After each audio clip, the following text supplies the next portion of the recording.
Então, meus amados, boa tarde. Hoje nós vamos falar sobre a cronologia de Jesus. Tá bom, gente? Então, nós vamos falar sobre essa cronologia de Jesus. Gênesis 49:10 diz: o cetro se arredará de Judá. O cetro se arredará de Judá. Por quê? Porque o cetro é Jesus e o bastião está com Jesus. Segundo Mateus 1 também e Lucas 1 também, referindo-se a Jesus como o precursor da casa de Judá. Então, Jesus sendo da casa de Judá, ele não tem que responder por nenhuma outra definição, a não ser a casa de Judá. Só que vem uma passagem muito antiga, antes do templo de Jerusalém e antes mesmo de Moisés, a carta dos Hebreus, capítulo 7, já denomina que esse personagem misterioso que nós vamos falar, o cetro e 40.000 soldados, ou seja, em Hebreus, tá, gente? Desculpa, em Hebreus,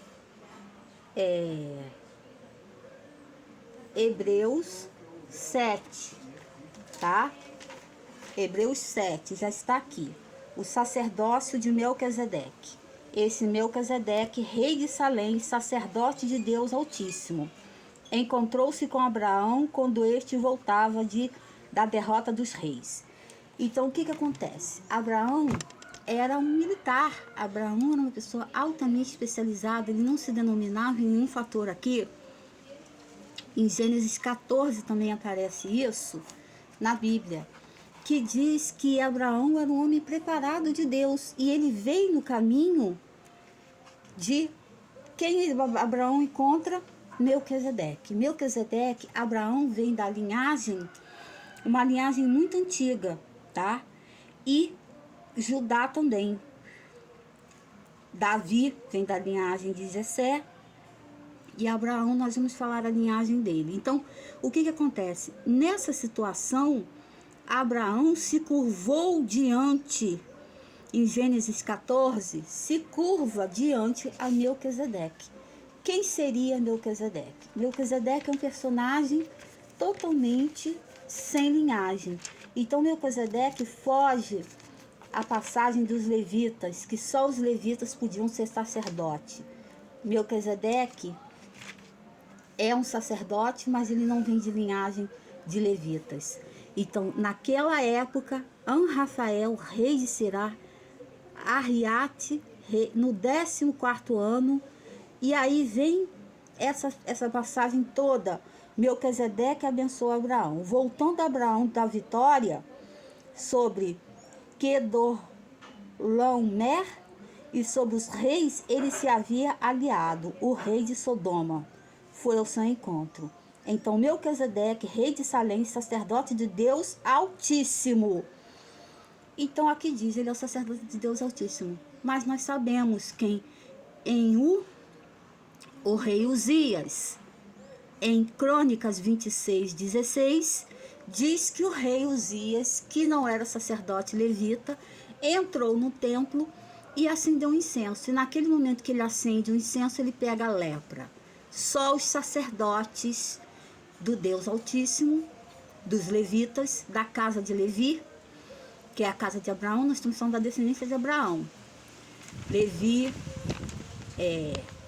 Judá,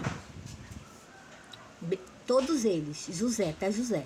Então, quando eles sentem-se a essa prognóstico de Abraão dar pão e vinho a Abraão, isso torna-se uma coisa indescritível nas passagens. Por quê? Porque só em Gênesis 14 poderia um líder ser levita, poderia um sacerdote ser levita. E Jesus vem da dinastia de Judá.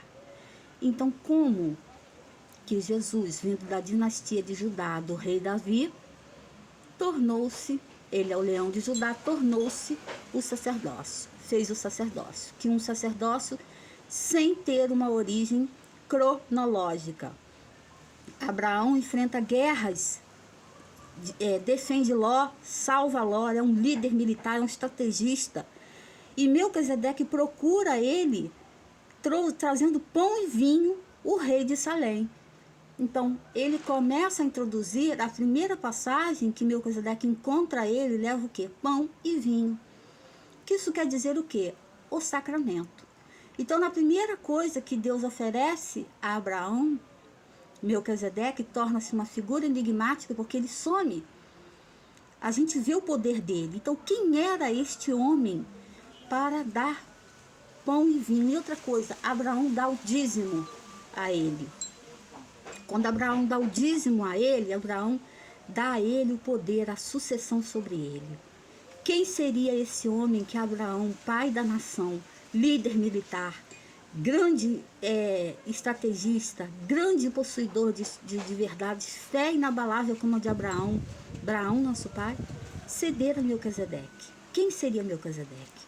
Então, muitas culturas foram encontradas no Nag Hammadi, na caverna 11:13, a cultura que diz que Melquisedeque seria o enviado, tá, gente? Melquisedeque seria enviado de Deus, seria o perispírito de Jesus, praticamente. Então, Melquisedeque tornou-se o perispírito de Jesus no enviado. Seria um anjo de uma dinastia muito forte, porque ele não tem cronologia, e ele traz vinho para Abraão, para formalizar assim a aliança com Abraão, a aliança eterna, ou seja, com o escolhido de Deus. Isso tudo vem em meio a tantas essas guerras, né? Então, diante do rei do Egito, por Sara, Abraão não se curva. Abraão não se curvou diante ao rei do Egito, Abraão não se curvou diante aos bens escolhidos do Deus Altíssimo, ele não se curvou a nenhuma outra liderança. Quem abençoava, quem rejeitava bens que vinham trazer, e era sacerdote da bênção. Então, conta os hebreus que quem era esse homem abençoado que trazia tanta força e tanto poder a Abraão. Levitas só podiam entrar no templo. Então, irmão de Arão e de Moisés seria Levi, que é o irmão de Arão, e mais tarde vem da dinastia de Moisés. O rei Uzias, como nós vemos que teve a mão com lepra, os sacerdotes mais antigos, né? Os sacerdotes na hierarquia, Abraão não se curvava, o templo de pé, ou seja, então Deus de Jesus não é um Deus sacerdotal, não é o Deus de templo, de roupas, de vestimenta. Jesus não aparece em nenhuma linhagem sacerdotal levita. Jesus não aparece em linhagem nenhuma. O Salmo 110, esse é o mais forte de todos. Pedro utiliza o Jesus messiânico, que não vem de dinastia nenhuma. O Salmo especifica: o Senhor jurou e não se arrependerá, tu és sacerdote para sempre. Então, uma coisa que Deus fez e que nunca vai se arrepender, colocar a Abraão, colocar a Melquisedeque, a ordem de Melquisedeque. Então, segundo a ordem de Melquisedeque. Aqui no Salmo 110 diz que Melquisedeque que deu ordem. Então, Melquisedeque é um anjo superior, tá, gente? As tribos de Levi eram tribos sacrificiais e as tribos de Judá eram tribos de guerra, de luta. E Jesus vem da tribo de Judá. Jesus é descendente direto da tribo de Judá, do leão de Judá, da tribo de luta, da tribo de guerra. Então, prova mais uma vez que Jesus não era, a missão dele não era bem especificamente sacerdotal, mas um líder, um rei, tá? Um rei libertador. Segundo as ordens levíticas, né, na carta de Hebreus 7, 11 a 14, essas ordens levíticas eram imperfeito, ou seja, formando assim que, porque era imperfeito, porque o sacerdote de Melquisedeque não se sabe de onde vem, mas sabe que é um sacerdócio, tá, gente? Então, Davi vem da linhagem de Jessé, Abraão, Arão e Joquebede. E aí nós